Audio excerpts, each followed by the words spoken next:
to the flag of the United States of America, and to the republic for which it stands, one nation, under God, indivisible, with liberty and justice for all. I would have done. Okay. We so have the giggles tonight. Well, before Mr. Laffey, so before anything, I just want to show that Ms. Orr put together a schedule for us for the next month. We're going to be here together a lot, and I look forward to it. But I thought we'd just lay this out as best we can for the budget pieces. So it's essentially, obviously this meeting tonight, and then work session tomorrow, reorganization next Wednesday, so a week from tonight, we'll do another Budget and Finance Committee meeting. Mr. Laffey and I met last night briefly and decided that we would need more than just this committee meeting before we have public hearings to get some of our questions answered before we then go answer to the public. We certainly will still be in dialogue, all of us, but we wanted another meeting in there. So then the public hearings, Ms. Orr is working on where those will be. Oh, I guess they are. Awesome, great. We got it all figured out. Thanks. And then come back on the 17th for another meeting before we hope to pass the final on the 19th. So just kind of keep this handy. This should not, I imagine we'll, as a board, have some things at 6 o'clock that will change, but in terms of the public meetings, I don't see why this will change. While we're looking at the schedule, is it possible to get a Act 10 or an Article 10 meeting with the union at one of these? Yeah, I had asked Tom. Whether it would have been the, maybe the 5th, possible? Yeah, that would be great to get that now. We couldn't fit it in, and I know in your email that you had said, should we do roll call first? Oh, it's just committee meetings. We don't have to do a roll call? Okay. I knew you said you just wanted to get it in, and we had so much to fit in on that last meeting, but. Would you like that at 6 o'clock? The Article 10? So all of these are at 7? Yes. Director that's Popel, can you hear us? Yes. Okay, so we'll try that. We'll check Ross Okay, and then Mr. Laffey, I know you had some updates to what you presented last week, so maybe we can start with those. Go through Absolutely. Yeah, we just have a few brief updates. In front of you is the summary that we had prepared last week. Detailing the local revenue, the revenues, the expenditures, and our projected deficit at that time, which was just over $7.4 million. We've taken another look at a few things, and there's two. Just at this time, we're going to have probably many more adjustments, but for tonight's meeting, we have two recommendations that we'd like to talk about. The first one's going to sound familiar because it's something that we looked at in 2018. It's the 2014 notes sinking fund. If you recall, in 2018, we attempted for a $2 million transfer from that fund to help or to offset some other debt service issues. It was not allowed, as obviously it was intended, it's meant that it's intended for 2014 notes, okay? So as of our current statement right now, the fund still maintains $1,742,000. Our 2019 budget for the 2014 notes, for the debt service on the notes is over $1,069,000. So I have confirmed with the paying agent that, and the $1,869,000, the principal is set at $1,250,000. The interest is obviously variable, but we've confirmed with the paying agent that $1,700,000 will indeed be used to satisfy the debt service payments on the 2014 notes until exhausted. So we want to record that as a debt service transfer to offset that the debt service expense on that issue. So again, much like last year, however, this year, the debt service structure on the notes specifically, the 2014 notes specifically, can be utilized with these funds. All right. The other adjustment, so that would obviously help our budget, reducing our projected deficit of $7,440,000. The next adjustment that we received today was we have a renewal coming up for school leaders liability policy. The proposed budget the other evening contained a budget of $125,000 premium for that line of coverage. We received a few different quotes, and one quote that came in keeping our limits at what they were would actually reduce our premium to $121,385 for a savings of about $3,600. We had requested quotes that would allow us to increase our limits on claims expenses, and also enhance some of the coverage for some cyber extortion coverage, which many school districts are purchasing now. Increasing our claims expense limits on IEP hearings from $100,000 to $250,000, and also adding that cyber extortion coverage would bring the premium up to $134,000, or a budget increase of $9,000. We thought those enhancements to the policy were, something we would recommend. With your permission, if you don't have any objections to it, I would like to have Solicitor Audi review the renewal documents, and if approved, initiate for the renewal date, which is December 3rd. After those, again, just those two adjustments, our shortfall, as we sit here this evening, is $5,706,892. Mr. Lafferty, so I had noticed in the budget that the $125,000 for the school leader's liability, is that really how much we have to? It's so, I'm just used to the insurance being such a smaller number, but Yeah, I think our that's the total, market rate. off the top of my head, I think our total lines of coverage approach close to $500,000. I think it's $491,000 for all lines of coverage that we have. But yeah, the school leader specifically being $125,000. So again, those are just some two updates. Not obviously one's pretty significant. Some of what our next steps are before our December 5th meeting. The one area that we wanted to look at was our extra pay line item that you would have noticed in your packet you received last weekend. We included about $1,750,000 in extra pay compensation account 1100-123. We need to reallocate that. That's not all related to instruction. It's not all related to a teacher's salary. It is all obviously extra compensation, but we're hoping to reallocate it to the correct function and object or departments in which they belong. That obviously just a reallocation is not going to reduce that number at face value. We do feel that there may be some areas that were already budgeted for in those correct functions that we may have that we may be able to reduce that sum. So we hope to present that with you to you on December 5th. The one area that we're going to also look at and is a little bit of a concern at this time. So any savings we have there, we may have to offset some of our special ed contracted services. Some of those costs have increased. We met with our special ed director today to kind of highlight what we're contracting out services for.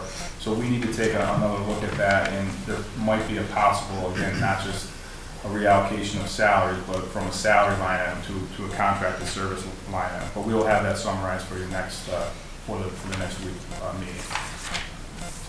Dr. Kieran and I have begun, or we are in the middle of reviewing all the line item budgets provided by the schools. We will be meeting with their staff. We have noticed some increases that were above from their 2018 numbers that appear to be in addition to the Wilson expansion to grade 2, the ELA curriculum and textbooks that we had talked about. So for the next meeting, we would also like to make some recommendations on where we feel that we can trim those areas as well. Another area that we think we will have savings in, but we will not know until December 15th, is related to our TAN interest. We currently budgeted for the other evening $600,000. That was based off of our prior year borrowing. We borrowed about $19 million last year. We've worked our cash flow, and we're sending out packets to local institutions to quoted TAN of about 14 million, about a $5 million reduction. That should hopefully save us some interest. Again, it will not be, we will not be able to calculate the impact of that until December 15th, once all the RFPs, once any responses to the proposals are received and calculated. But prior to final adoption, we should have something for you there. One question you may have is why the significant decrease? Well, typically, the district operates at a deficit cash flow wise for the first couple of months of the year until our tax revenues come in. The regular and block grant payment of $3 million obviously help with the $3 million that we'll receive in January, help with some of that, more immediate cash needs.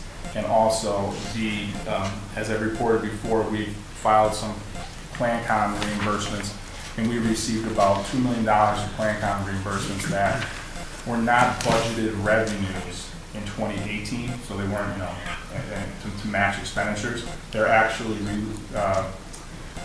relieving receivables that have been booked from prior years. So it's truly, it's truly a cash flow help, and it satisfies that receivable and clears up our balance sheet a little bit.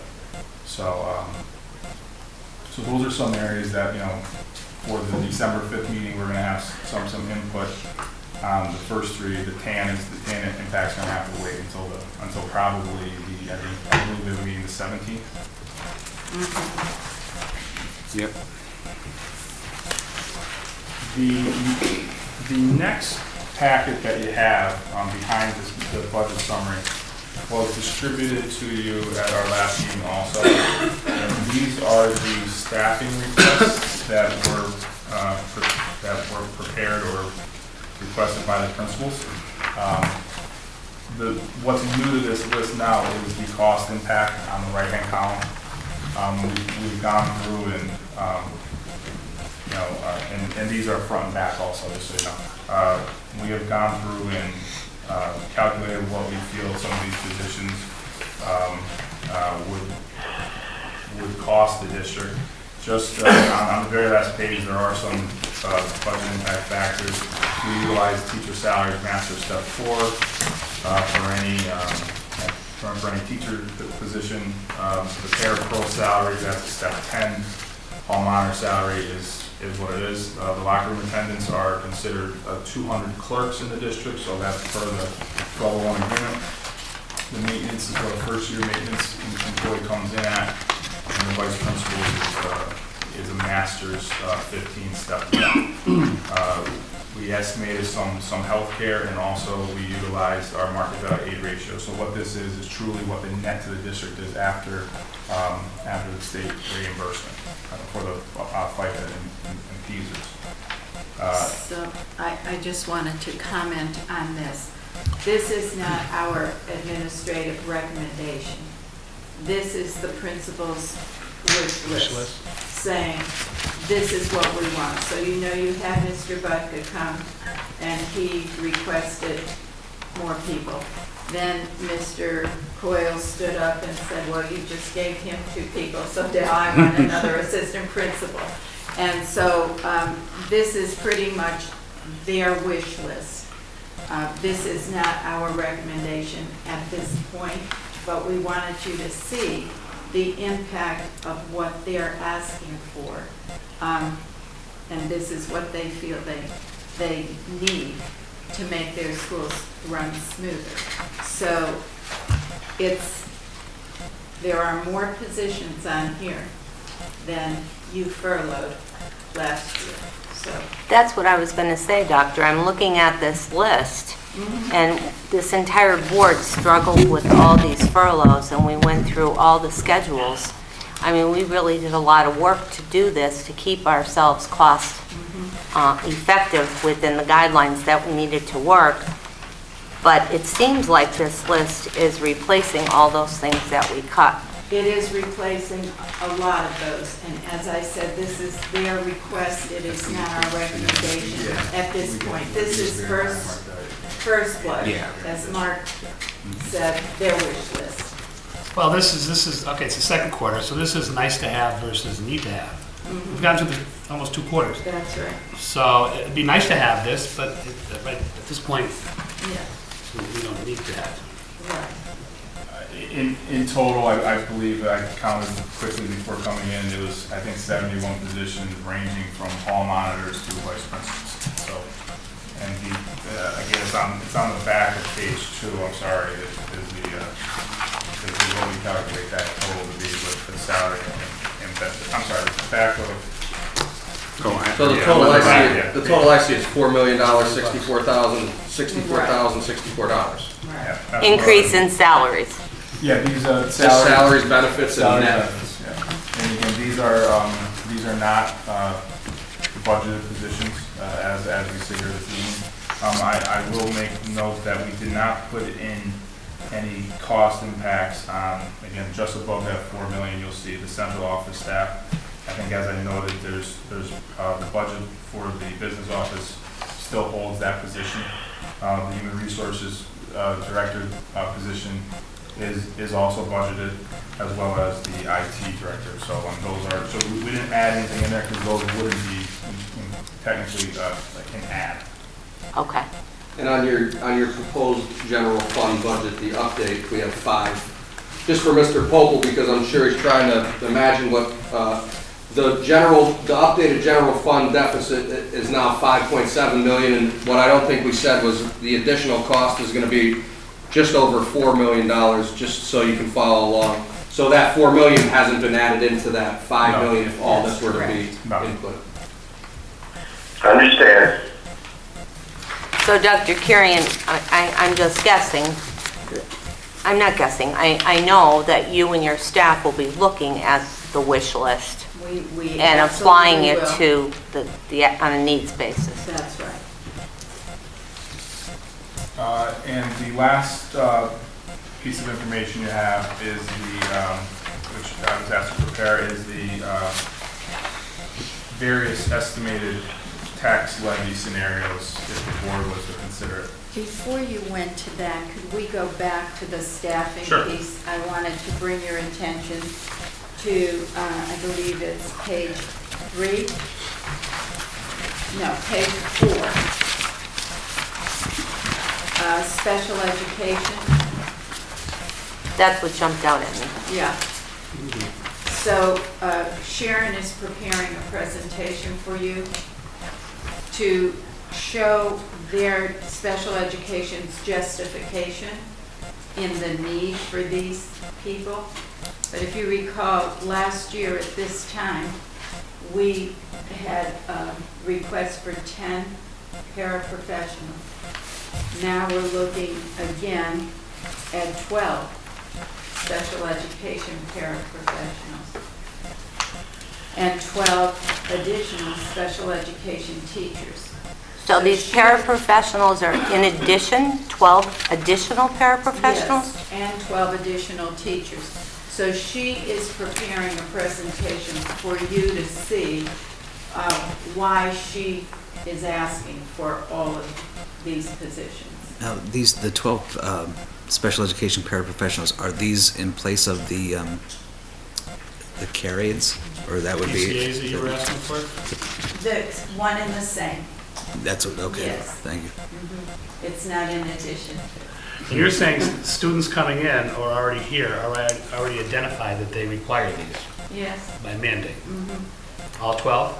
that's what she is saying, yes, So we hire them every year, almost every other year, yes. PCAs. So what happens when Joey's graduates? Don't we have a That PCA or para is assigned to someone else. So this. And they go into the Can't system, that one be don't signed one of they? these 12 next year? I mean, how many PCAs are going to be done with Their student this year. their student this year? Yeah. 4, 3, 1? She will be able to show you all of that in her presentation. But I was interested in getting Mr. Audi's opinion on this need for one-on-ones. So we're following the law to the letter with these kinds of requests.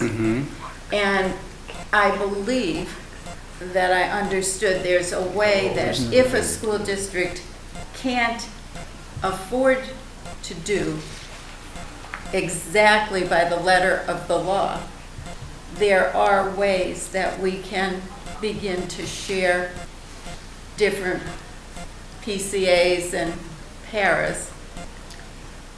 Because at this rate, 12 and 12, that really is very difficult for us to handle financially. Yeah, that would, there are ways to do it. I'm not saying that it can be done here. I'm Right. saying there are ways to do it, and that would require, I think, a legal analysis of who's doing what and checking out to make sure every IEP is being followed. Because we all know if we don't follow the IEP, then we're going to be paying somewhere else. So if you would like to,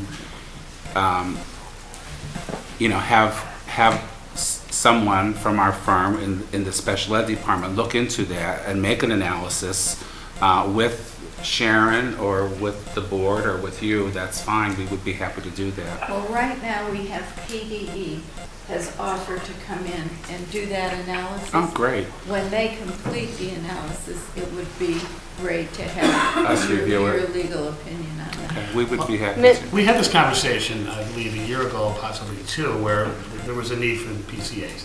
And we had a discussion as to, why don't we reach out and contract them? That way, they're not forever. They're contracted for the life of the student. I believe it was cheaper. We're not paying pieces, we're not paying benefits. They're not here forever, waiting for the next student to fall in our laps. So I think we should look at that again. I think partly what we're going through with that, Mr. McAndrew, is they're harder and harder to get. And I Well, if believe every school needs them, I think there's a business out there, and I think we are. it'd be a nice business to be in to provide that service to schools like us. We are using, is it ProCare? ProCare, I believe, is our speech, though, isn't it? The PCAs might just OT indicate. and speech? PCAs may be interim, the interim health, or? That was my question. Is there an agency that provides those Yeah. versus There are. us paying There are. benefits? That was, But we pay more per day, per person. And then we noticed, and again, Sharon will go over all of Okay. this with you, but what we. It'd be only did 180 notice- days we're paying, right? So if I hire, We'd have to appoint weigh out the someone, cost. we're paying more than 180 days We'll for that have that PCA. comparison for you. You know what I'm saying? Yeah. Yearly, it's, that was, we gotta look at these numbers. when I mentioned earlier that, one of the areas that I want to look at with the special ed director is the contracted services. It relates to all that, you know what I mean? Like, because I think we are contracting more, they are difficult to fill positions with. So I just want to make sure that whether it's on a salary line item up in the 100s or down in the 300s on a contracted services, that we at least have the budget in there to sustain it. And when you do look at the contracted services, keep me apprised, because there are certain legalities in that we have to make sure we comply with the law, or else that could backfire on us too. And then the number, I see 450,000 for these paraprofessionals. And I know when we were going through the budget last year, was it 11 that were hired last Yeah. year? I think the 11 were around 900,000, weren't they? I remember that meeting, Tom. That was in November before I came on. So the numbers might be I mean, somewhat. that's a little, you're averaging $90,000 per person there. That's a little high on a pair who makes 20, so. Right. I'm not exactly sure about that. I mean, if you question, again, certainly, these are some of the factors of how we estimated some of this here. And another part of that, Tom, may be. It might have been also- the health and benefits and Yeah, everything. It yeah, would have had so to have been. What we're showing here is the net to the district, so meaning like we're getting the state reimbursement back on the PSERS and the FICA. Maybe when you exclude that, if you look at it truly from the expenditure standpoint, yes, it would go up above 450. To where exactly, I can factor it in, but that's not what's represented here. Okay. Any action taken here would not only affect your expenditure side, but it would affect your reimbursement revenue side also. Thank you. I just want one more thing about staffing. So when the principals put together their staffing, Were they considering it or not? Or this is in addition to maybe someone who's leaving? I mean, this, I see one that says could need a math teacher. Is that because they think they need one right this second, or they know Mary's leaving? I think that's charter, is that the cyber program? Yeah, I'm just using that as in general, as any one of these, asking for a teacher.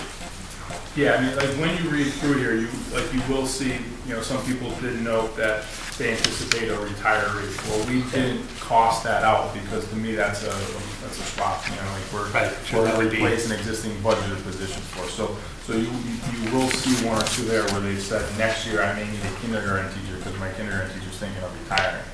We didn't apply Okay. we didn't apply a cost to that.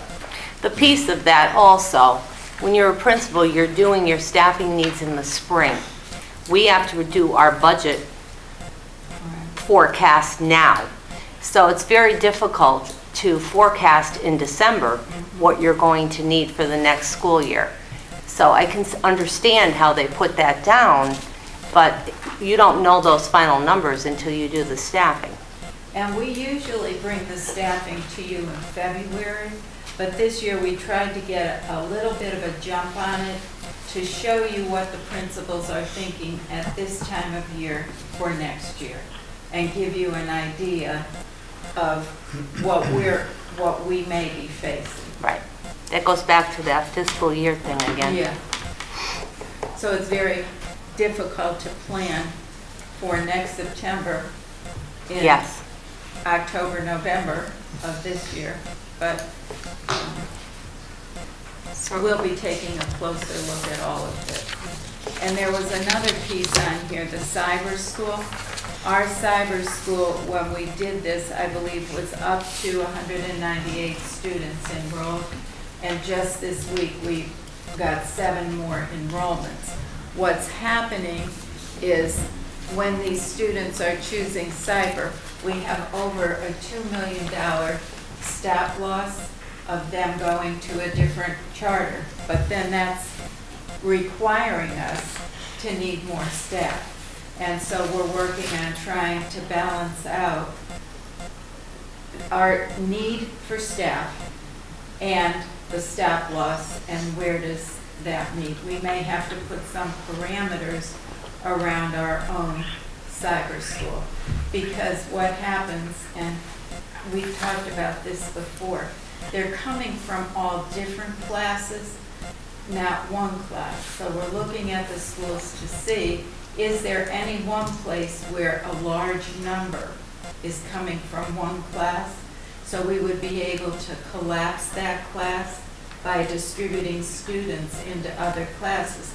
But that's very disruptive to the educational, Yeah. the continuum of the educational program. So we're trying to figure out how we can continue to run the cyber school. It's very popular and very successful, and save on the stop loss side, but yet control the number of teachers we need. So again, that has to do with our contract with the SFT, because we're trying to run our cyber school with the same restrictions or requirements that we're running our brick and mortar. And really in cyber school, teachers carry a larger load of students, but we're not doing that right now. So I have a that question. would have to be negotiated. My experience with cyber, I mean, I teach, I have kids in front of me from 8 different schools, so. And sometimes, there's a problem, for whatever reason, they decide to go cyber. Well, when they're there a couple of weeks, they say, whoa, this is more work than I thought it would be, and they come back. So how often does that happen with them Scranton? I don't know. I mean, does it happen a lot? No. And how does that That's a good affect point, Mark. numbers? Yeah, That's a great point. yeah. It happens, I see it, well, that was too much work, I'm coming back. Yeah. Because if you're It's collapsing not a class happening. because kids are going into cyber school and then they're coming back, then it's like a revolving door. Right, but it's not like that. All right. Yeah. I mean, I see it. We keep Maybe growing in numbers. it's unique to me, but- It's something we'll be sure to take a look at and do a comparison as we continue to look at this work. But you know how with special ed, Tom, you'll remember, we were always talking about the stop loss. So in order to keep kids with us, we don't have to send them out. We're running into that same situation with cyber. What is the legal mandate with cyber?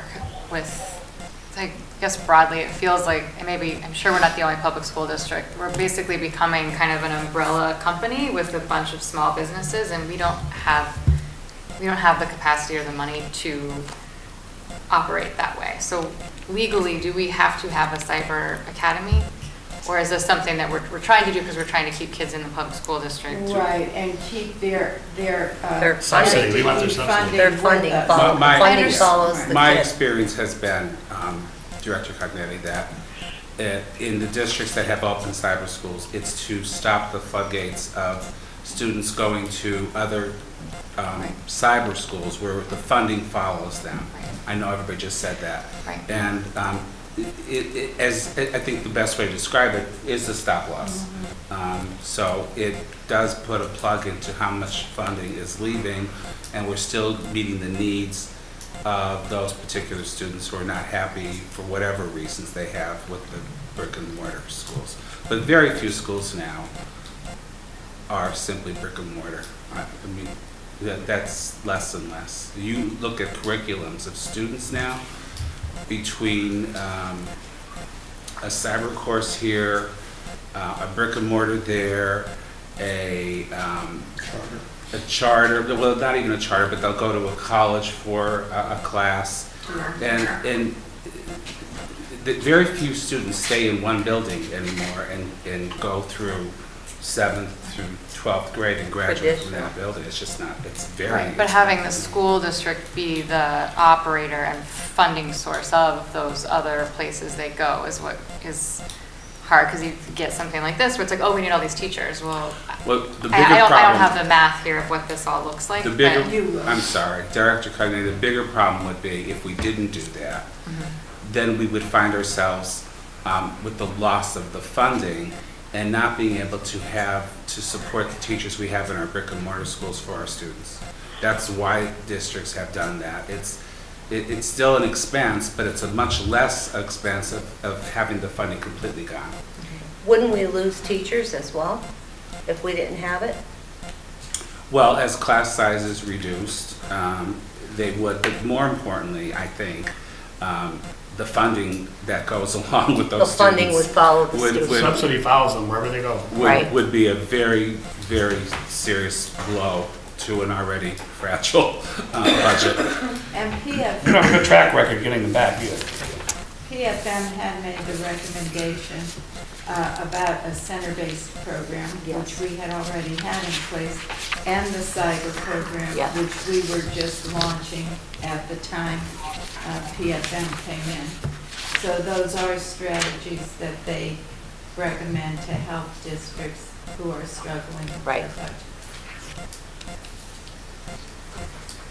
Okay, so for this, I mean, as I look at this, I appreciate knowing what the building principals are asking for and what the wish list is, but for me, in my view, I need to be able to see just two buckets, what is mandated and what is for safety. So I want to see what's, special ed, obviously that piece, we have to do what we have to do there, there's no question.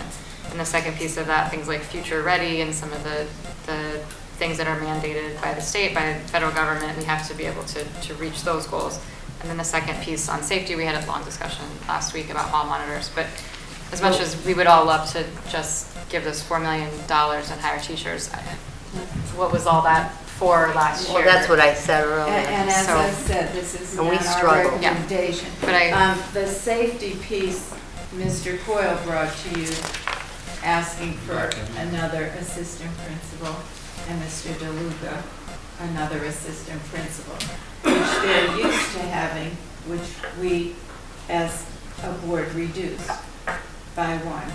Then we tried to go the route of the dean of students to handle the discipline issues, while the assistant principal and principal were actually trying to do the building management and the instructional leadership.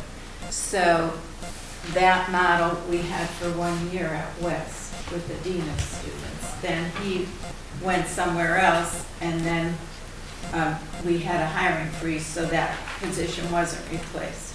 How did that work? We thought it was working well to have the dean of students, and Mr. Lally was really, beside Terry Whalen at Electric City Academy, those are the only two people who experienced having a dean of students. And Joe's assessment of that was that it was a tremendous help. And of course, the dean of students didn't make as much as an assistant principal. Well, that was my next Yeah. question. The salary had to be a lot lower, but were they still part of the union? No, they had moved into administration. They moved into administrative, Act 93? They're Act 93. Okay.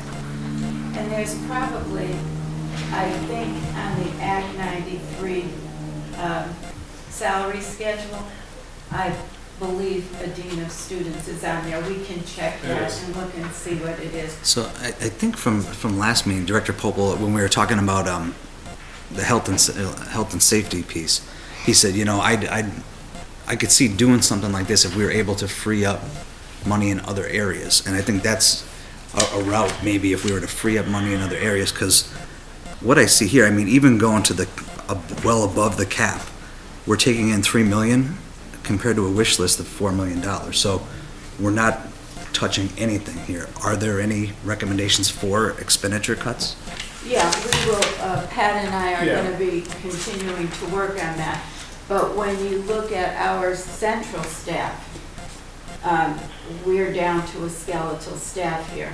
And I was having a conversation with Mr. Breton today about other urban districts, and we've done a comparison for you about their central office staff compared to Scranton's central office staff. And really, we're way below It's the skeletal. average. And right now, we have no IT person. Our operations person is out, and Mr. Gaynor will be leaving us at the end of the month, so. And then we've never replaced Pat's position as an assistant. So those are things to look at. Yeah, so I mean, what I'm seeing at this point is that with these possible staffing issues, this is just normal business, and the normal business is going above what we can sustain. So we have to find some expenditure cuts to do something somewhere. Well, I think that, and I say this every meeting, I think that I have a few things going on in my head. I agree with what Director Cognetti said when it comes to the two buckets. However, I'd like to see that safety, but we already saw this is what all their considerations would be, wish list. I would like to see what the safety, the most important safety aspects of all of this from the administrative mind, and see what we can potentially do to help in that area specifically. Secondly, I think it comes down to us continuing to grow as a district, trying to stop loss to people that are leaving, trying to stop the charters from taking over the area like they have in all the other school districts that have failed with Von Gehring and all those people coming in and building the brick and mortars. I mean, I see Mr. Gretton smiling just because I've been banging this drum, and it's an absolute fact. Everyone just glazes over when you start talking about it, but this man is a real person that comes in, and he's here. He's already started commercials here. This is a real thing. So as soon as if anything happens further, he'll build a brick and mortar here. He'll take 3,000 of our kids. We'll lose hundreds of our teachers. And I just want to be on the record 65,000 times saying this, just because this is exactly what's going to happen. There's no tricky stuff about it. We're not uncovering the aha. This is just the way it's working. It is a business, Director Cognetti, and other people are already in business. And that mindset right there, what you just said, is the wave, and he's right behind it to follow and profit. And building principals there make $240,000 a year. And I've called to he's a very powerful person, doesn't connect well, but that is our problem. We need funding from the state level we're doing a fantastic job, in my opinion, and I thank everyone that's here tonight, everyone that's been here, to try to do our best to get this to where it needs to be and figure out the reasons that it's gotten so bad. And I think this has been a difficult year, and we've moved in the right direction. It's because of the work of not only people on this board, people in the administration, people out in the community. I give Sarah credit. Sarah's brought me onto a few ideas that I didn't know about. Sarah should be on this board half the time. And it's true. You have led me to a lot of things that I didn't know. A lot of times you call me and ask me, and I have to give you credit publicly for that. But we have to come together and this year just literally take what's ours and not leave too much room for asking anymore. So to your point about the private sector piece of it, like I couldn't agree more that the public, my understanding is that Pennsylvania cannot have for-profit charters, correct? For-profit charters are not allowed, right? Wait, Is that- yeah, is that, they're all nonprofit. yeah. Okay? Right. But as Mr. Rucky indicated, the director may, Yeah. like for instance, the gentleman he mentioned, Yeah, he pulls. not only holds the leases to all his buildings, but he also gets paid multi-million dollars in terms of the curriculum. Right. So His he's charter management segregating this, system or- the fees, Okay. raking in the fees Right. in other ways, so Right. it's. It's a business. Yeah, it's. Oh, it's been a big business. concept. Right. It's But- an expensive business. And But- he realized this Oh. 12, 15 years ago. Yeah, this And he started a said, long "Wait time minute, ago." They can't control this. It was- I'm going to control it. Yeah, I'll tell you when it was. He took over Chester Upland That's in right. 1999. 99, Okay? and he started And the he's got Chester Upland 3,000 Charter. of their 6,000 kids. He took half of them away, and then he did it in Harrisburg. They're the And- poorest district in this. Yeah. And he has big to do in Erie with regard to, You've done a nice, I've been around the state in several, let's say, urban districts. You've done a nice job of maintaining a quality school district, so the students aren't, migrating out. Allentown, for instance, has 20,000 students in their district. 4,000 of them go to charter schools. Many of the charter schools are around the municipalities outside the district, at the edges of the district. But Allentown is sending their students out to these districts. You have one brick and mortar charter school. And again, the setup of the cyber school is successful, and it's becoming more and more successful. And it's a good investment for a public school to do, because kids need alternative ways to learn. And that is one that, at Harrisburg, we had one that was 1st through 12th grade. And when I first got there, it was like 60 kids. Now it's 200 and something. It's almost 250 or 300 kids. And they would be kids who would be out, you're paying $10,000, $12,000 for a regular kid, but the ones that you really pay for are the special ed. And sometimes they're just going to speech once or twice a week, and it's $25,000. and the speech IEP is the lifeblood of a lot of those charters. Exactly. The first limit I've seen on a brick and mortar charter school was the Supreme Court case that came out maybe 6 months ago that said a charter school cannot automatically increase their enrollment without we have the right to say no. And that's the first restriction I've seen come out of anybody in Harrisburg in 20 years that I've been dealing with that stuff. Well, one of the things that, like many of the charter schools around Allentown did, were the school district where they would say, okay, we'll give you a charter, but you can only take 40 of our kids. But they wanted 200 kids. Well, where were the other 160 kids coming from? Allentown. So they would limit their exposure to the charter school, but they would welcome, having the charter school for the other kids. So again, I really commend you for, however it's come about, okay? This district has the quality education that people want to be here, and that's what we want to continue to maintain, and how you're going to survive.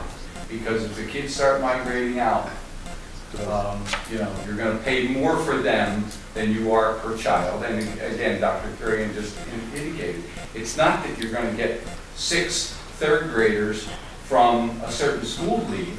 They're here, and here, and you never get to reduce your staff even because they're so dispersed throughout the district. So it's a challenge. It's certainly a challenge we need to address. And I think you've done a good job with that. It's good first steps, and again, our recommendation is to continue on to build and support it. Dr. Kirian, that cyber school meets the needs of kids because all kids learn differently.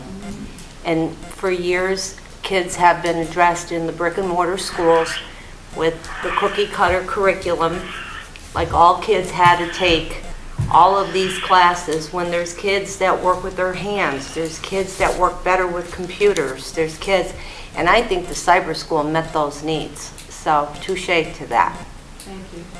We're also, we have 12 students registered right now from out of district in our center-based program. We were shooting for 16. Space became an issue, so now we're going to convert one of our conference rooms there to a small classroom where we'll be able to house more students. So we can continue to grow that program to infinity. And again, that's tuition that's not leaving our district. And tuition coming in. Actually coming in. Coming in. Districts. Another, you're going to kill me, another piece of all this is with the new PA Future Ready Index. We really have to meet the needs of students in career education.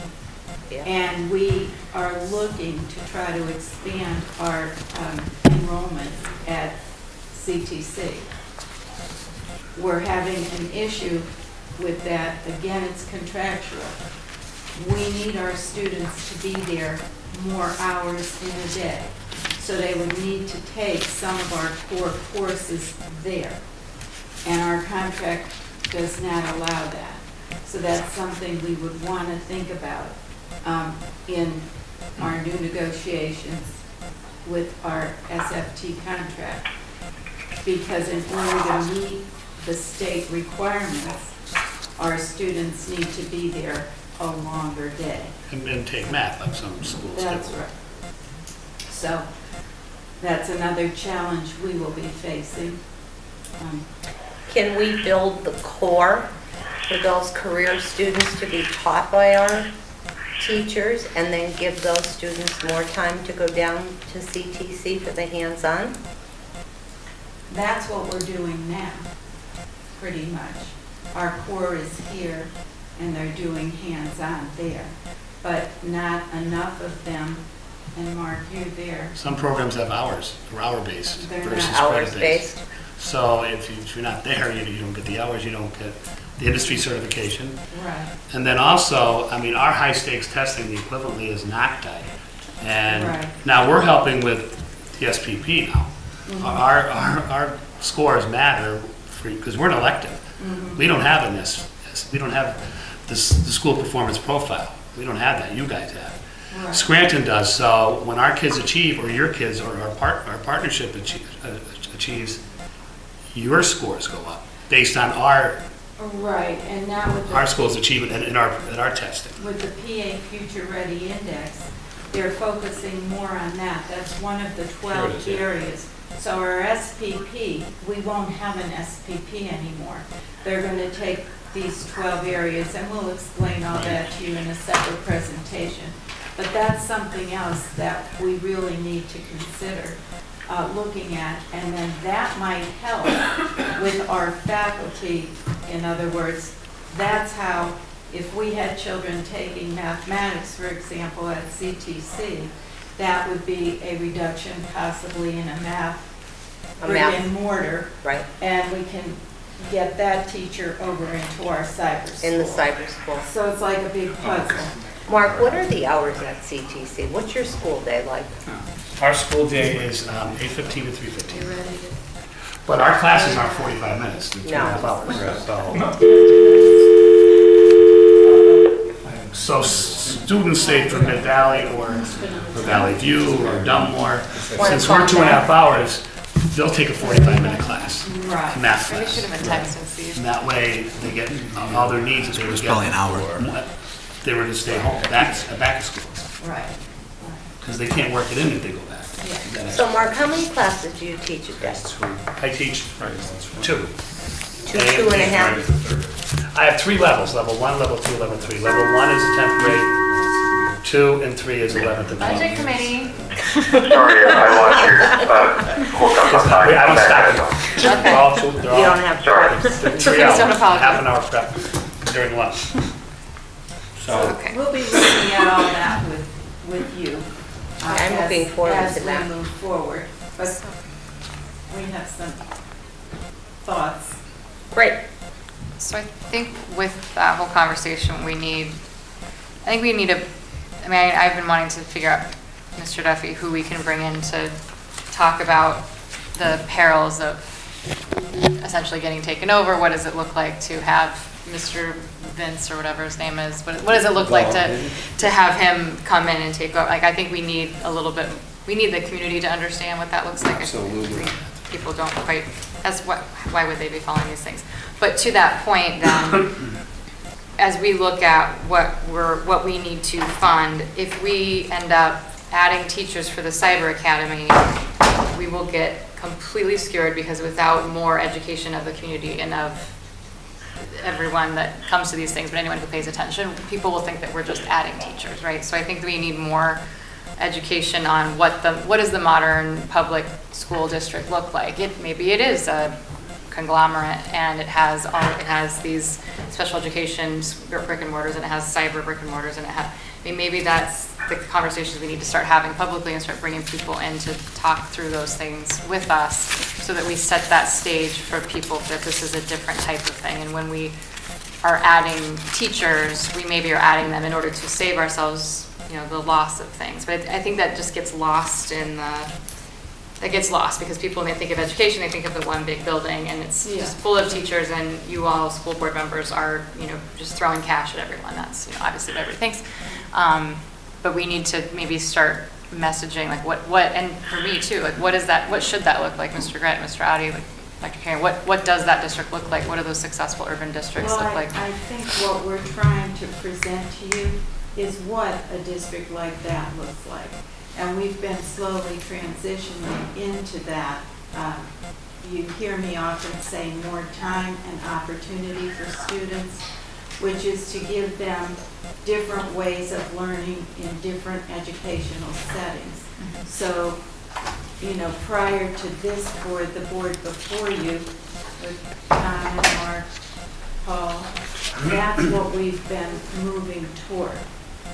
So, But I think that we should try to amplify that as, in some way, and we've talked about that before, but trying to figure out how to talk about that in a more comprehensive way that has, maybe some visuals or comparisons to others, so that people start to truly rethink what the Scranton School District and public school districts are. Because I don't think most people know why we would have certain things, why we would have ECA, why we would have Cyber Academy, that kind of thing. And maybe that, it is exciting, it should be exciting, we should want our kids to stay here, but maybe we can get that message out to new parents and things too. and remember, we talked about when we have students in the Level Up program at Lackawanna, Right. where they're getting their associate's degree as well as their high school diploma. So we're doing the things that a cutting-edge school district ought to be doing, but we're trying to take us from what has been traditional for a very long time and moving us slowly into this. So this is our 4th year together. Some of you are newer, but we've been taking this along. And to Paige's point, I think being able to communicate this, again, the communication part, the public relations part, the understanding of why we're doing what we're doing is well taken. I have to say, since the three of us got on the board, we've had many presentations of non-traditional styles of learning, opportunities that have been brought to the students at Scranton School District. And we're only here almost a year.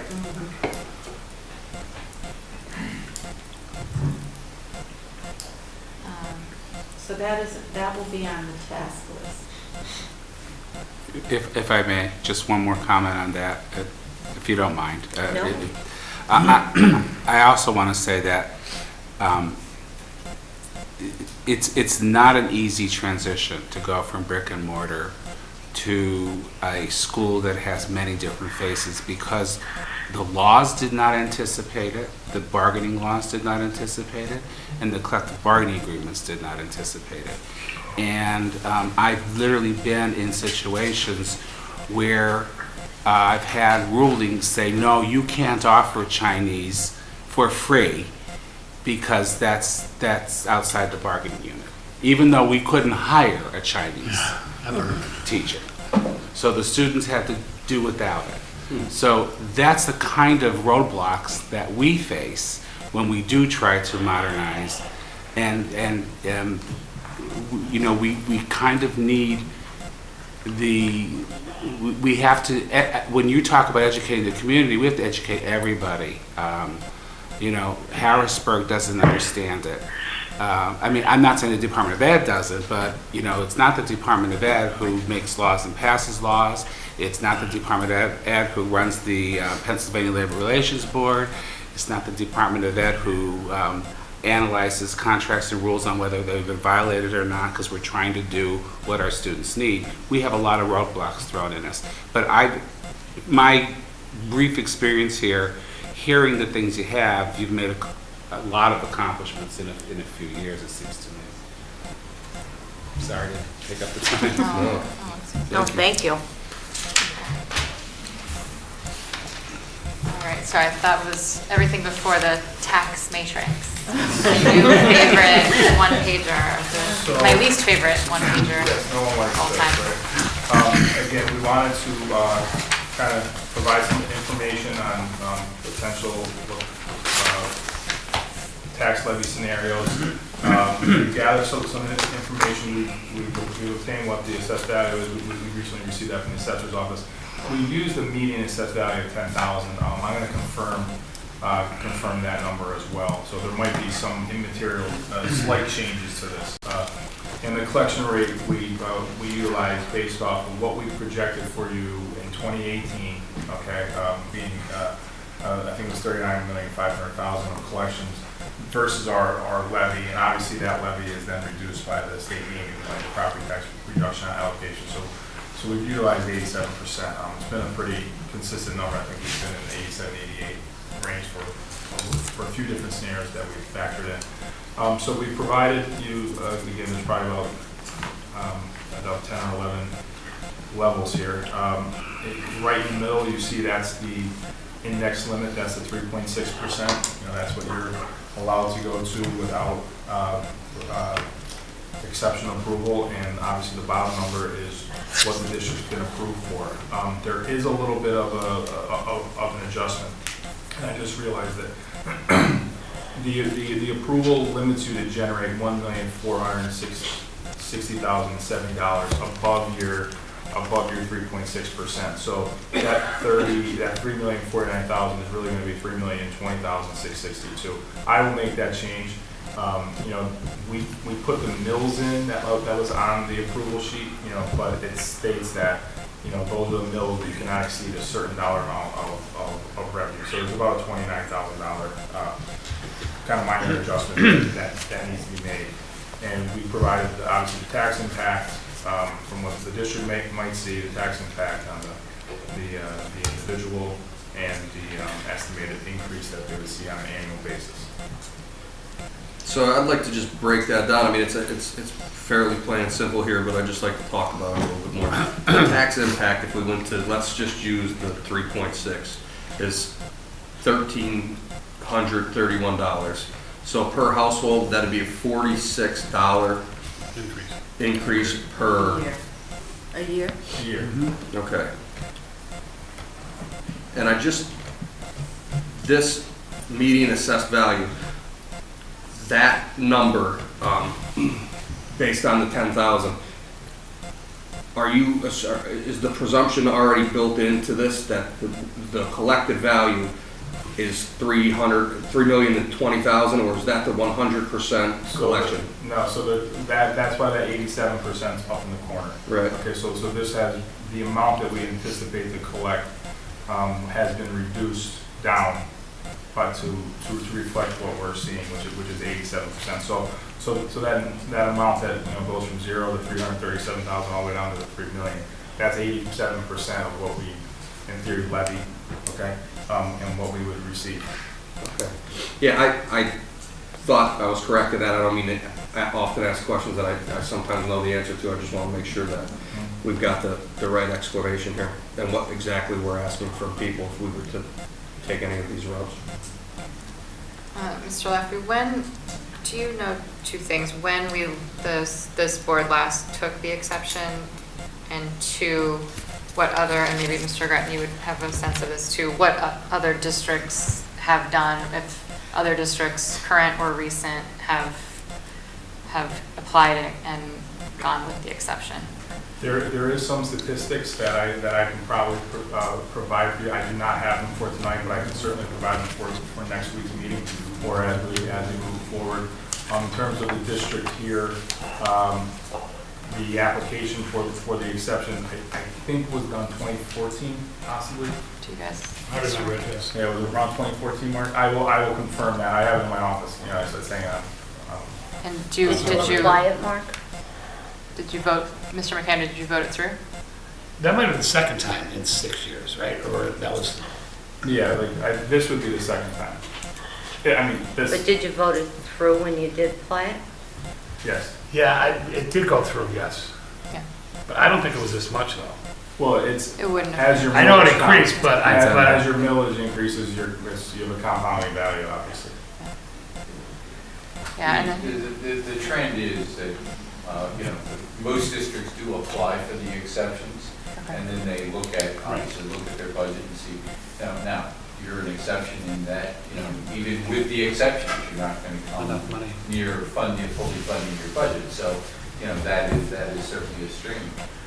But other districts look at that, but very aware of many districts that go beyond their index, because many, Scranton's index is higher than a Yeah. lot of districts because of other factors that are factored in there. So, the 3.6% is higher than the average is about 2.9 this year.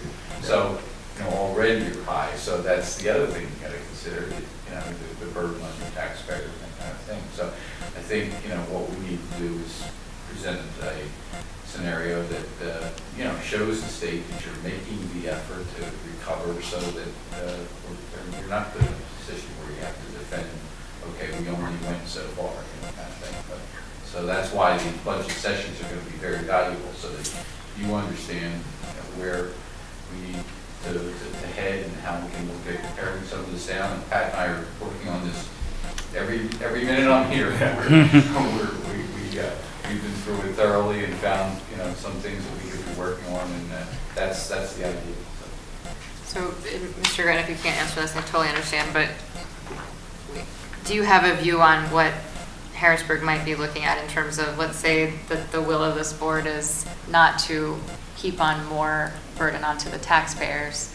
Is that something that Harrisburg would frown upon and think that we're not doing our duty by? The issue would be that the more you don't Right. raise the taxes, the more money you're going to need to borrow. And so how long can that be sustained? Now, tomorrow night, you're going to see Right. a lot of this in front of you. So we wait till that, till that presentation, and you'll see the results of that. I haven't seen it myself, Right. but I know Ian and Tyson will be here, and Ursula, and they will provide you with some direction as to where they think we're headed, the district's heading, and I'm not sure how many recommendations, but you'll see some reality, and you'll have to see where we are. I feel like the reality is is, Yeah. I think we know the reality. I think, Yeah. just Broad thinking through shoulders, kind yeah. of, last year, it was, we are essentially inflicting pain in every single corner of the district, and that includes the tax base. And so when we look at it this year, it's hard to, it's hard to do that again, especially when, if there's a gap, there's a gap, and it's hard, if I'm a taxpayer, we need to think like taxpayers and also board members. If you're gonna have to borrow in the near term, I know short-sightedness is not the way that we should look at things, but you think like, oh, if they're gonna borrow anyway, why are they raising my taxes, right? Like, that's a hard That's the thing for us mindset, to. yeah. It's unfortunate that Harrisburg wants to see the burden on the taxpayers, but not on them. You know what I mean? No, that's well said. That's the problem, because you're looking at here, okay, so the index is rounded to $50. So, I mean, I don't know, $50 can be a lot to some people, but, or $100, you round that up. That's a lot a year in taxes. So, but once again, the burden is posed on the stakeholders, which isn't fair. Yeah, and the thing that Anyway, we, it's been that way every year since I'm here. And for the state to say now, we'll probably help you out, but you gotta do this, you gotta burden your own stakeholders, your taxpayers. That doesn't seem fair. yeah, and the thing that remember that this 10,000 assessed value is on the lower end of things. So the group that we're raising it possibly up to $90 or $100 is on I the, think 15 is more average, I would say.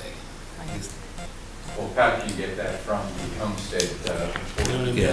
It's more like 15. But, like most homes you'd in be the city surprised are at at the 10. number of homes that are, Yeah, I know. that are at that lower level that, because you're looking at the median, and, so you may have, quite a few that are lower than that are offsetting, but. And if it is 15,000, you're just very simply adding $5 basically to the calls.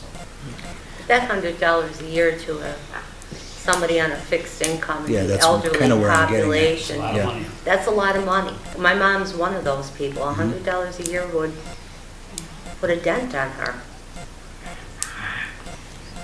Well, and that's why it would be useful to see what other districts have Yeah. done, if there's anything to quick pull together on that, I'm sure that it's somewhere.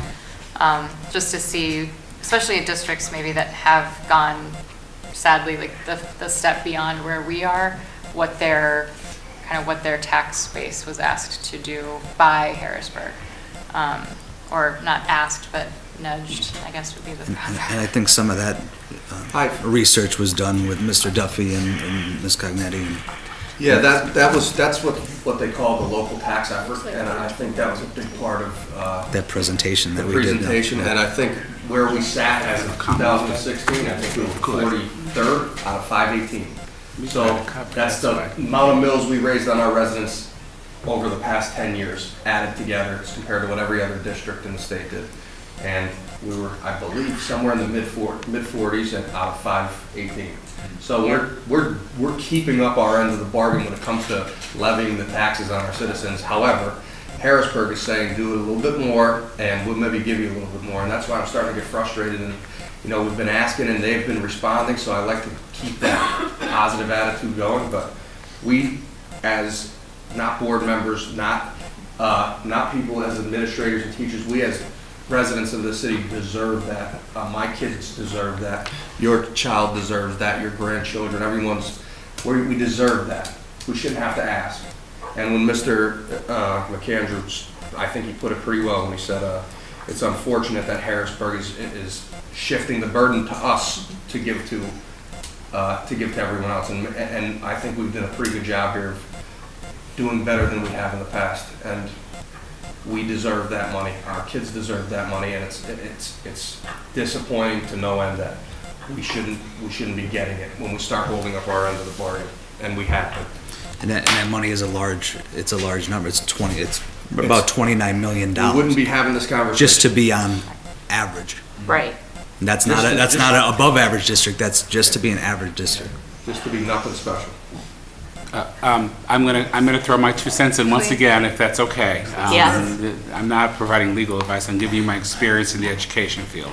I've been around a lot of districts, including Chester, Upland, I always say it wrong. when there has been distress, and it's been my experience that when the state sees a true effort and they see improvement, they're not going to put the crush on us. I just can't see that happening. You know, yes, there maybe have been past wrongs or past sins, and everybody's addressing that. We're all taking care of that. We're all moving forward. We're all doing, cutting the budget and doing what's in the best interest of the students. I don't believe, and when they hear and see these reports that Mr. Grant is going to bring back, that they're going to punish us for moving forward. I have that much faith in the Department of Ed to think that they'll remember that, and that could be put in the paper too. We gotta get another tablet. Now we're gonna write your articles, Sarah. Would you like me just to submit your? Sarah, don't forget to put our graduation rates are up, our SAT scores are up, and our ELA Like, you know, scores are up. We have a blue ribbon We school. have a blue ribbon We're school. doing what you asked us to do, and I don't think they're going to punish us for that. I don't think they'll just hand us a blank check, but I don't think they're going to punish us for doing and accomplishing what we've accomplished since the state has taken interest in Scranton. And we're working hard. The supplemental Ready to Learn block grant is an effort Yes. on the state's part. Absolutely. And Thank God they gave it to us because we needed it, but we need at least that again. We need that again. Yeah, so tomorrow night I have the That's right. I have the PA schools work materials that Dr. Karen and I went to that session a couple of weeks ago. So I'll bring that. I wanted to bring it up tomorrow night, maybe during intergovernmental, but I thought that this would be a sparsely attended meeting. Thank you, Ms. Hall, for being here. So I wanted to have it be a bigger audience as we talk about that, and especially as we schedule the Article 10 with the SFT. The part of this PA schools work block, I guess, would be to pass a resolution that we support this and engage. But Susan Spika, who I spoke with from the organization, she said, you know, you could talk to the union and do a joint resolution. And so, you know, we should talk about the ways that we can work together in real, like really work together. Because to your point, Mr. Audi, we have been working hard. We're doing everything we can. If we could do that extra bit where It's in everyone's best interest to work together right now while we still have the opportunity to work. Right, Yes. exactly. Yeah, exactly. Exactly. So I'll bring that up tomorrow night and we can talk about that more. When is Susan coming on place? She will come December 17th. Okay. Yep. So I thought, you know, PFM will give their shock and awe projections tomorrow night. She'll still shock, even though we know what's coming. And then I thought having Susan come up and talk to us about how this is not just the Scranton School District. This is a joint effort, and I thought that between PFM and PA Schools work, that you guys are a good framing with those. Susan's different great. aspects. She's been here before. Yeah. Nothing new. I've talked to her, I've worn her car out. I've talked to her so many times. Yeah. So we'll have her come up. Okay, so that's the tax piece. Where are we at, Mr. Laffey? Is there? That's all I have for tonight's, summary presentation. We gave you a lot of information last week. Obviously, there's much discussion tonight. Are there any questions you have tonight for us that we can, I'll attempt to answer anything you have, and then anything I don't have, I'll be ready to go for next week. Yes. So on the big stuff, I guess to start with, I had on my list, we haven't spoken about yet is the SFT and that piece of things, which could be a great many of things, but we've got that Article 10 scheduled, and I hope that we can start working with them in kind of a fresh start maybe. But then what follows on that is Act 93. We need to figure out how they can help this year, because they in fact didn't, am I right that they ended up not taking any sort of percentage cut for Correct. 2018? Yeah. So that felt pretty unacceptable to me. But maybe this year we can get somewhere, because I know that it's very difficult, but I think when I think back to the fact that we had to kind of inflict pain everywhere, and Act 93 folks didn't actually take their piece of it, that's troubling, especially then when, of course those people do an incredible job, but it's not fair that that didn't happen. So, Mr. Schuster, I don't know if you want to work with Mr. Audi to schedule something to try to meet with them and see what we can do. If it's not gonna, like, we know that's not a huge chunk of things, I just, in terms of equity for everyone to have had to feel the pain a little bit, I think we need Well, to do that. what we did do is we met the percentage of teachers to administrators being furloughed. We did meet that percentage. So what the teachers gave, and I'm just speaking from what I hear, the Act 93s, they felt that they gave their percentage based on what Act 55 required. That was required under the law. Right. Right. Yeah. But that's that is true. The issue that we're talking about was the separate, The 4%. The 4%, that number. It was I walked in negotiated. here a year ago and that was on, that. It's on the table, yeah. It was on the table and I thought that was happening. We budgeted it in. It was in all of the. Yeah, I think we were even gonna try to meet in the middle with healthcare and some different things, and It fell apart, Days, so. there was, negotiations just stopped, so I don't know where we're at with that. Yes. Yeah, well, that's why I think we should Right. kind of. Can I ask a question about that Act 93? I'm going to ask Mr. Rowdy, could we ask people to take a pay cut? Act 93 is meet and discuss, Yes. which is exactly what that means. You have the obligation to meet and discuss, but then you could implement whatever it is that you want to implement. Okay. Now, obviously, most districts try to get an agreement, but it's different than bargaining with the union. Right. Yeah, I mean, it doesn't have to. So the answer is ultimately yes. The answer is yes. You could ask them to take a cut. Okay. Well, And- I'm Sorry. sorry. Well, and we talked about this publicly last spring, that it wouldn't necessarily need, what we wanted to do was meet the budgeted expenditure cut. So we had talked about different levers, that it wouldn't necessarily have to be a salary reduction. It could be, like Right. you would do with the teachers' unions, levers with healthcare and other factors.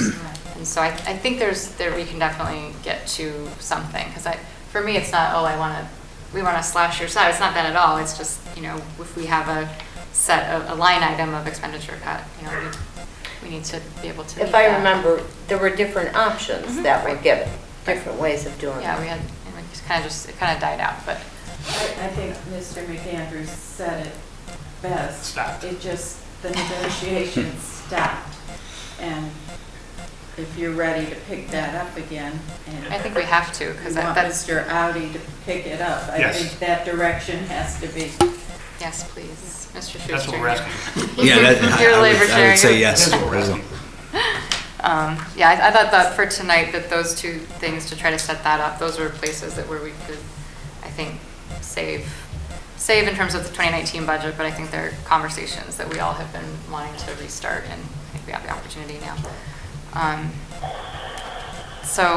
Okay, so is there anything else? I have some more things in here, but they're things that you probably can't answer tonight. They're just little things. I could just send you an email. I'd be happy to answer an email. I can, you're right, you're probably right, I can't answer them. Yeah, they're like little- And I will, I'll provide a response prior to Monday night. Yeah, there was one question I had on the board budget, the NSBA, the National School Boards Association. Is that, it's $5,500? I just don't remember working with them in the last year. Is that something that we have to have, or? Let me check it out for you. What I try to do with a No? lot of those Okay. substantiation sheets is, obviously you have them. Where for it was in the past, where it was yeah. And So maybe obviously we're the board, not- when we've changed a little bit too, so you'll see that, but I can certainly look into it, like what's the details behind it, but it is something that they've been, Yeah.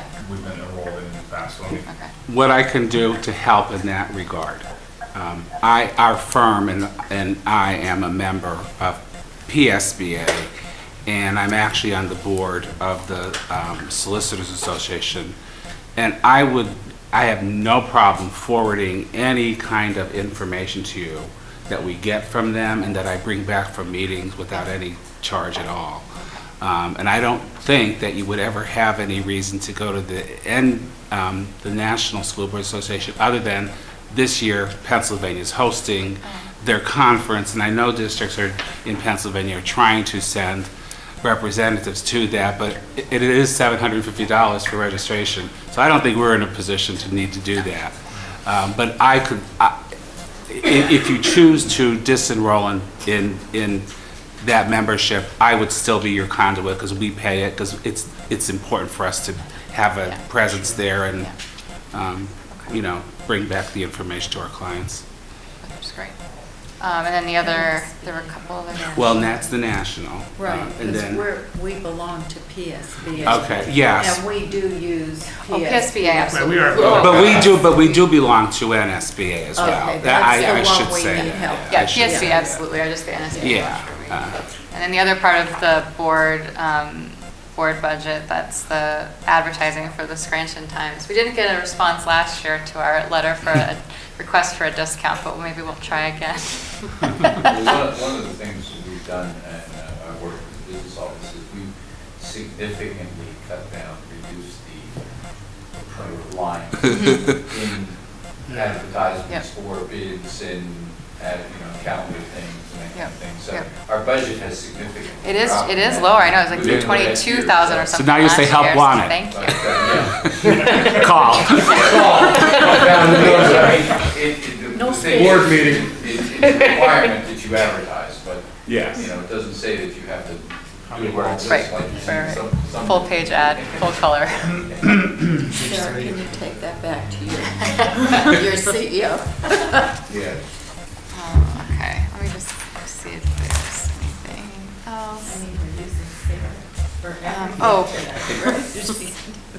So we talked about tax in terms of what we have to do on the revenue side, but I just wanted to run through the calendar. So in terms of just other tax reform, Mr. Durkin from the chamber is coming tomorrow, is that correct? Is it Yes, tomorrow? he's coming tomorrow to speak to you about the LERTA. Okay.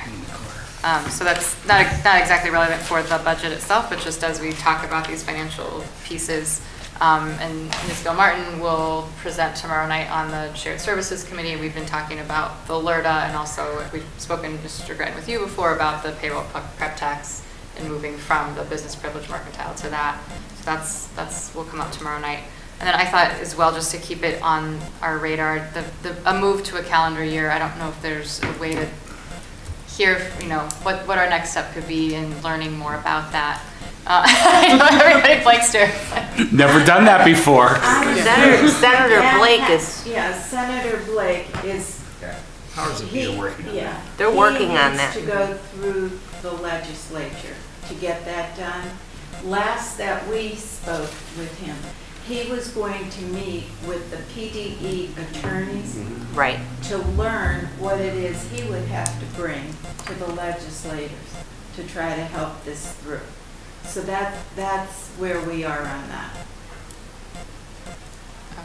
If you need any assistance moving that through, or I then can start contacting the PD legal staff, because I do know them, but I won't do it until somebody says it's stalled.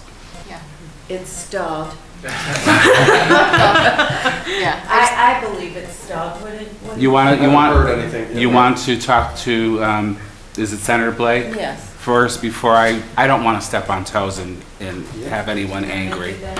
I'll reach out to him, sure. Yeah, I would prefer Get an to. update on that. Sure. Yeah. 'Cause And I'll give you a card, so if he wants to help, if he wants to at least coordinate with me, you could tell him to call me if he needs to, or if he wants me involved in the process. Because I guess the point too would be to keep talking about it and maybe see if we have somebody keep us updated on a regular basis or something. Because it's Senator Blake, to the Mr. McAndrews' point about Harrisburg. Senator Blake is fantastic, but he's not the one that's going to have to say, hey, taxpayers, we need 18 months of taxes tomorrow. So we need to keep it in the public conversation as much as we can, I think, to socialize folks to the fact that we would maybe like to do it. Maybe it's not something we can do, obviously we Maybe couldn't do it for another, at least a For year this or year. something. But I feel like we should keep talking about it as much as we can. Maybe Yeah. that's a good point in time for a state infusion to help out with the transition. Wouldn't it be? To It's a coincide. great- That would be a great That's a thing. great point, Mr. We did That's a ask- recommendation we did from ask us. Yeah. Ms. Cognetti, me, did ask the state if we needed an 18-month budget, would they be willing to front 6 months of that 18 months? The answer was not positive on that, on the tax Right. piece. But for 3 years now, this has been something on our minds. Actually We longer. could get- if This we- is- The been process going on has for to start. years. I mean, it's probably gonna take 3 years to also, so you can't talk about it for 3 years and then do nothing. The process has to start. And I realize it's gonna take a year and a half of money, a budget, And to we- do it. Yeah. But if we mean business, like we say we do, and the state thinks we do, then let's start moving. Well, PFM knows that we want to do this, the governor's office knows we want to do it, the state knows we want to do it, Senator Blake knows we want to do it. So the we have started the conversations, the process of doing it. Somebody has to take that first leap, and it's really not us. Or we'll be sitting here again next November Right, saying the same exactly. thing. And I will Like last tell you, November. it would be much, much more efficient to run a school district on Right. Oh, that. a lot less But, costly. Ask everybody my else. gosh. You spend Ask everybody else. They're Yeah, doing it. there you go. thousands of dollars. Take a on- poll. How you guys making out? Absolutely. Yeah. Right. And that's why I want to continue to talk about it, but maybe talk about it even more. And I think the backdrop of the city and the school district potentially switching from BPM to payroll prep, I think is a nice opening to start talking about some of these other things that are tax related. If we want to just kind of do all this unfun stuff in the near term so that we can really move forward, right? So we'll hear from Mr. Durkin tomorrow. That's great. I'm good for tonight. I know we have a lot of meetings coming up. Is there anything else that you guys want to ask right now? Maybe Mr. Popel. Mr. Popel? So I'm fine. I'm very interested, and I think it's been very informative for me, and I have some ideas, and I'm going to present them in probably in the next meeting or the one after that, but it's very interesting. Got a long way to go. Yes, we've come a long way also, so we're I know. long road, so it was a long one. Okay, thank you. All right, may I have a motion to I'll make a motion. Thank you, everyone. I would love to Thank you. say, everybody have a nice holiday, but that's not gonna happen. Not yet.